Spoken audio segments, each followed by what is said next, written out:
Alright guys, so wanted to give you an update. It's been, let's see, approximately 17 months. So shoulder happened in April of 2017. It is now, actually it's August, so we're looking at 18 months since the injury. I'm back to where I was when I injured it. I'm bench pressing easily 4 sets of 10 reps at 245 plates, 225 plates, and that's my reps. So I do 4 sets of 10 on those. I think that, what is that, 90 and 50, 140, and the bars, I think bars are 45, so we're looking at 185 approximately. I can throw 35 plates on and do 4 sets of like 5-ish, sometimes 4. And that's right where I was when I broke my shoulder.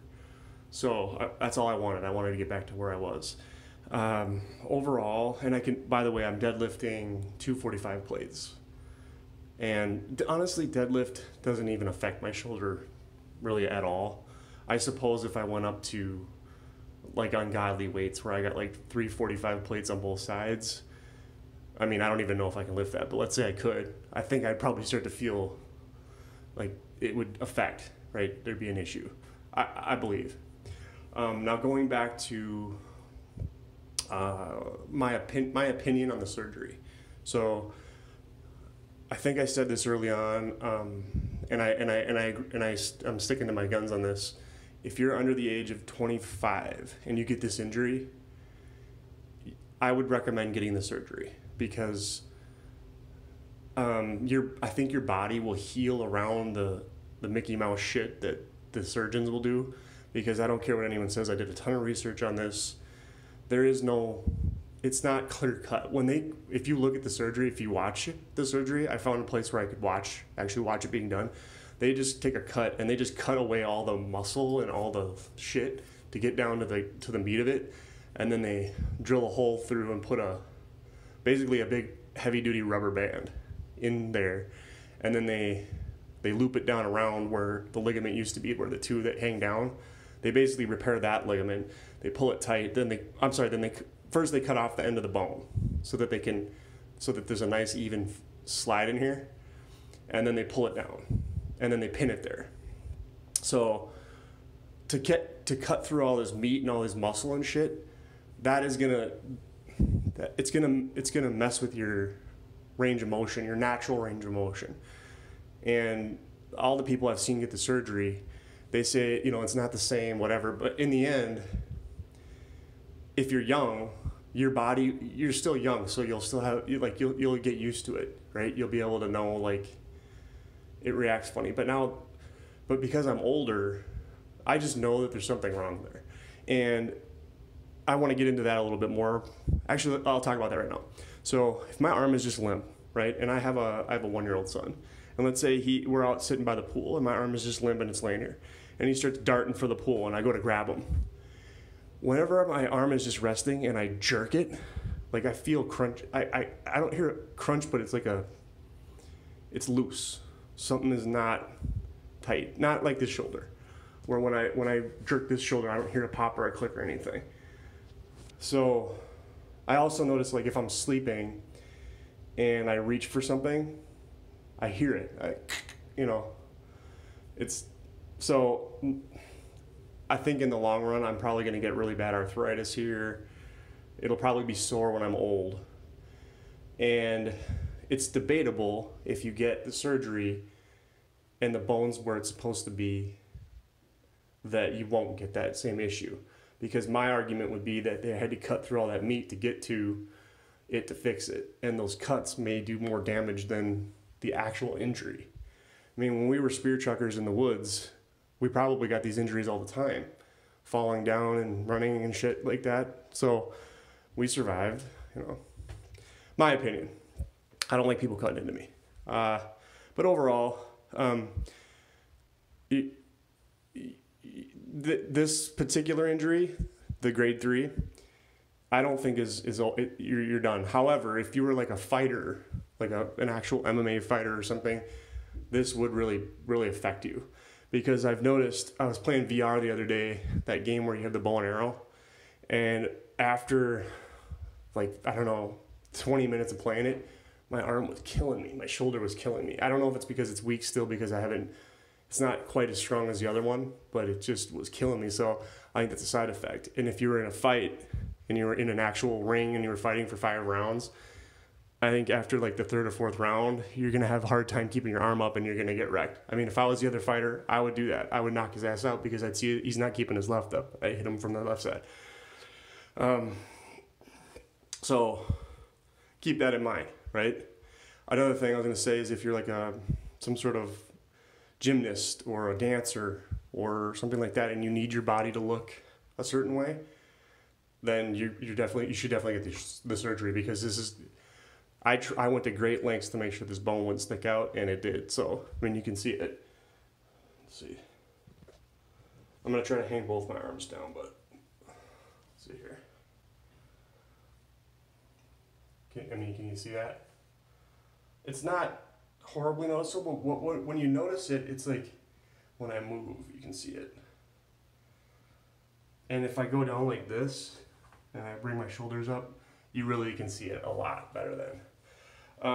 Okay, so real quick, I want to talk about the exercises that I do that you need to get used to. In order to get your strength and get this joint back to where it was, if you want, and I'm going to kneel down because I'm kind of tall and I hate the ceiling all the time, but you put your arm up, you get on that machine with their pulleys, right? And you bring it all the way to the top, and I would start with no weight, just so you get the range of motion down. You make it so the resistance, you're going to do 4 different directions, right? You're going to do this way, this way, this way, and then this way. So the resistance will always be in all 4 directions. You keep doing that. So you do 10 reps this way, right? With the resistance going towards your face. Then you flip it around and you pull, right? Like this. And then you flip your body so that the resistance is pointing this way, and you go like this. You go across your chest like that. Okay? Then you flip it so the resistance is this way, and you go this way, right? You're trying to get every angle of your shoulder. So you use every muscle that's around your shoulder.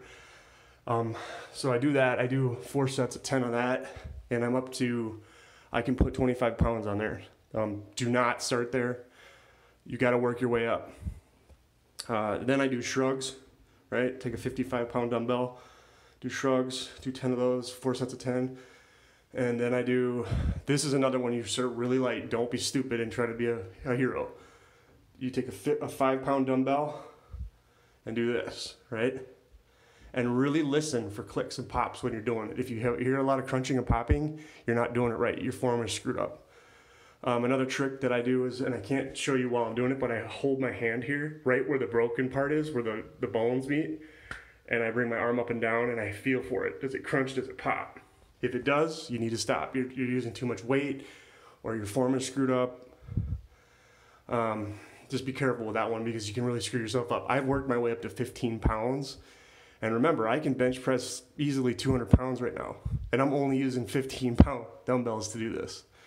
Okay? So keep that in mind. Don't be stupid.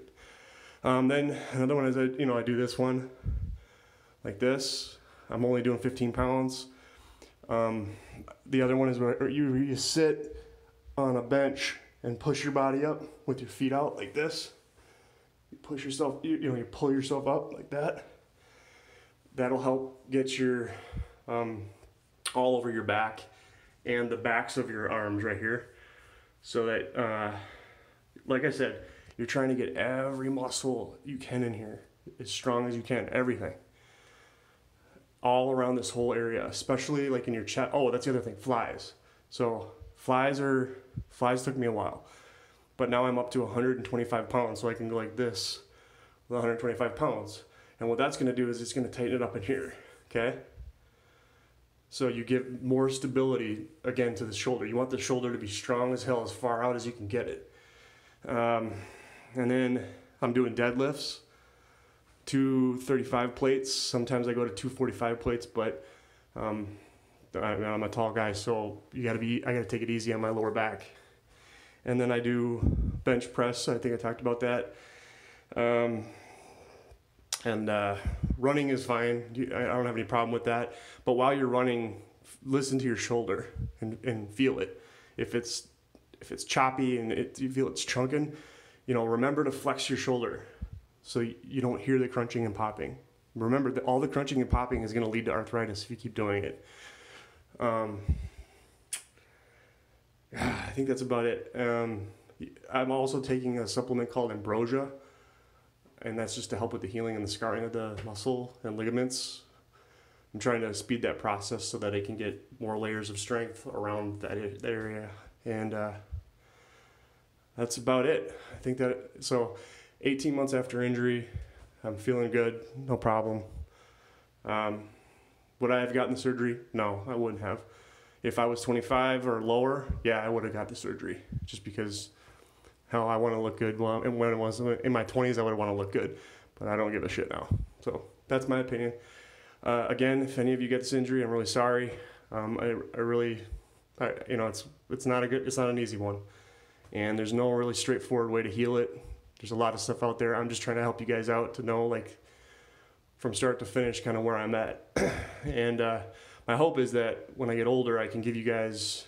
I'm going to keep making these videos so that the younger kids that get it, they can decide whether or not they want to have the surgery, and I'll be able to tell them ultimately what I would have done. So, good luck if you got it. I hope that your healing process is quick, and take it easy.